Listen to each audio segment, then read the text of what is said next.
Hello friend, তো তোমরা অনেকেই জানো না যে সরস্বতী পুজোর দিন আমি সারাদিন কোথায় ছিলাম, কি কি করলাম, সব কিছু দেখাবো আমার এই ব্লগের মাধ্যমে। তার জন্য পুরো ব্লগটা তোমাদের দেখতে হবে। আশা করি খুব ভালো লাগবে। তো আজকে আমি চলে গেছিলাম শ্রী চৈতন্য কলেজে।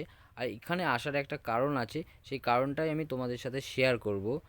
চলো তোমাদের প্রথমে আমি দেখাই আমাদের এই যে গ্রাউন্ডটা আছে, সেই গ্রাউন্ডটা আগে তোমাদের দেখাই।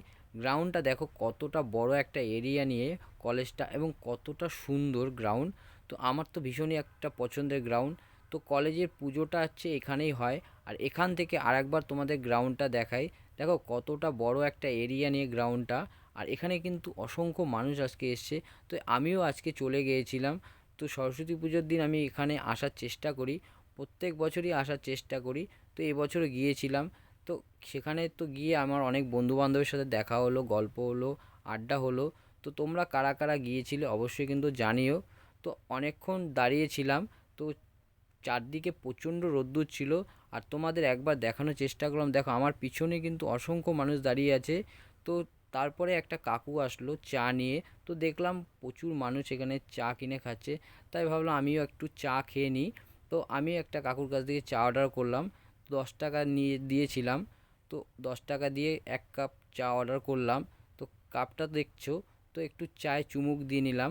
তো চায়ের চুমুক দেওয়ার পরে ফিল হলো বেশ ভালোই লাগলো চাটা খেতে। তারপরে আমি চলে গেছিলাম একটা জলের দোকানে। তো পাশেই ছিল। তো আমি 10 টাকা দিয়ে একটা বোতল নিয়েছিলাম। তো সারাদিন খুব একটা জল খাওয়া হয়নি। তো জল তেষ্টা পেয়েছিল, তাই একটা জলের বোতল অর্ডার করে একটু জল খেয়ে নিয়েছিলাম।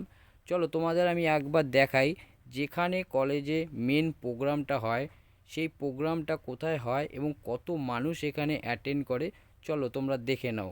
তো দেখো এখানে দেখো প্রচুর মানুষ কিন্তু নাচ করছে, আনন্দ করছে, যে যেভাবে পারছে আনন্দ করছে। তাই আমি ভিতরে চলে গেছিলাম একটু নাচানাচি করার জন্য। কিন্তু এতটাই পরিমাণের যে ভিড় ছিল, তা আমার পক্ষে সম্ভব হলো না সেখানে গিয়ে নাচানাচি করা। তাই আমি চেষ্টা করলাম তোমাদেরকে দেখানোর যে সকলে কিভাবে আনন্দ করছে। আর দেখো তোমরা প্রত্যেকটা বছর কিন্তু এইভাবেই ঠিক আনন্দ হয়।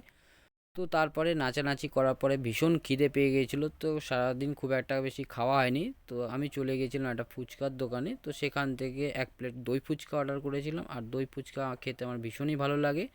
তো 1 প্লেট ফুচকা দিয়েছিল।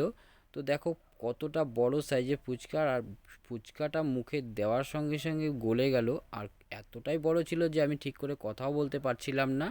তো খেতে বেশ অসাধারণ ছিল, আমার তো ভীষণই ভালো লেগেছে। তো কার কার কেমন লাগে অবশ্যই কিন্তু জানিও। তো তারপরে সন্ধ্যা হয়ে গিয়েছিল, সোজা চলে গিয়েছিলাম একটা চায়ের দোকানে। আর এখানে আমি প্রায়ই আসি। তো 1 কাপ লিকার চা অর্ডার করেছিলাম, কারণ লিকার চা আমার খেতে বেশ ভালোই লাগে। তো সন্ধ্যাবেলায় চা খেতে আমার ভীষণই ভালো লাগে, তাই আমার একটা চা অর্ডার করে নিয়েছিলাম। তো তারপরে রাত অনেকটা হয়ে গেছিলো। তো সেখান থেকে আমি সোজা বাড়ি আসছিলাম। তো বাড়ি আসার পথে সোজা চলে গেলাম রোলের দোকানে। আর এই দাদাটাকে তোমরা অনেকেই চেনো, অনেকেই জানো। দেখো দোকান অনেক আছে। তো আমি এখানে মেনলি কেন আসি সেটাই তোমাদের জানাবো। তো দাদার ব্যবহারটা আমার ভীষণই ভালো লাগে। তো দাদা আমাদের সাথে খুব ভালো ব্যবহার করে। আর এখানে রোলের সাইজটাও বেশ অনেকটাই বড়। তো রোল মোটামুটি রেডি হয়ে গেছে। আর তোমরা দেখতেই পাচ্ছ অনেকটা বড় সাইজের রোল, এবং পরিমাণে অনেকটাই জিনিস দেয়। তো যার জন্যই এখানে মাঝে মধ্যে আমি আসি এবং রোল খেয়ে যাই। তো রোলটা প্যাকেজিং হচ্ছে, এবার রোলটাকে আমি খেয়ে দেখব কেমন বানিয়েছে। দেখো কামড় দেওয়ার সঙ্গে সঙ্গে কিন্তু বোঝা গেল ময়দাটা বেশ সফট এবং খেতে অসাধারণ লাগছিল। তো ব্লগটা কেমন লাগলো তোমরা অবশ্যই জানিও। পেজটাকে ফলো করো, চ্যানেলটিকে সাবস্ক্রাইব করে পাশে থাকার চেষ্টা করো।